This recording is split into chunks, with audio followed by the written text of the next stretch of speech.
எனக்கு இது ஒரு ஊழியக்காரர் சொல்லி கொடுத்தாரு. நீ பண்ற தப்ப தைரியமா சொல்றதுக்கு ஜனங்களுக்கு என்ன இருக்கணும்? தைரியம் இருக்கணும். அந்த அளவுக்கு உங்ககிட்ட ஸ்பேஸ் இருக்கணும். வந்து சொன்னா கேட்கக்கூடிய காது உங்ககிட்ட இருக்கணும். அதெல்லாம் நீ சொல்ல, அதெல்லாம் நீ பேச, அதெல்லாம் கேட்க முடியாது அப்படிமா.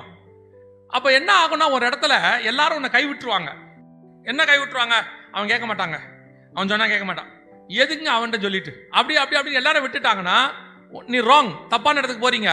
நாளைக்கு உனக்கு இதுதான் தப்புன்னு சொல்றதுக்கு ஆள் இல்லாவிட்டால் நீ செய்யறதெல்லாம் சரின்னே உனக்கு தோணும்.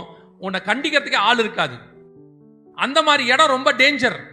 அந்த மாதிரி இடம் ரொம்ப டேஞ்சர். அப்படி ஒரு ஆள் இருக்கான் பைபிள்ல, தெரியுமா உங்களுக்கு? சாலமோன்.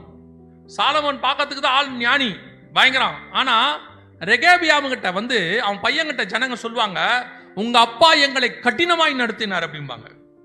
ரெகேபியாம் அரசாட்சி ஏற்ற உடனே ரெகேபியாம் வந்து கேட்பாங்க ஜனங்க, நீங்க எங்களுக்கு டாக்ஸை கொஞ்சம் குறைங்க, உங்க அப்பா எங்களை என்ன பண்ணிட்டாரு கடினம். அப்பனா என்ன அர்த்தம்? சாலமோன் என்ன ராஜா? கடினமான ராஜா. அவங்ககிட்ட யாரும் என்ன செய்ய முடியாது, ரீச் பண்ண முடியாது. அதோட நிலைமை என்ன தெரியுமா? யாருமே இப்ப பாருங்க, தாவீதுக்கு ஒரு தீர்க்கதரிசி வந்து சொல்றான்ல தைரியமா, நாத்தானால வந்து சொல்ல முடியுதுல்ல ஒருத்தர் இருந்தாயா அப்படின்னு. இப்ப ஆகாபு கிட்ட போயிட்டு எலியா சொல்ல முடியுது இல்ல ஒரு தீர்க்கதரிசி. ஆனா சாலமோன்ட்ட போய் எந்த தீர்க்கதரிசியும் சொல்ல முடியாது. கர்த்தர் ஆளே அனுப்பல.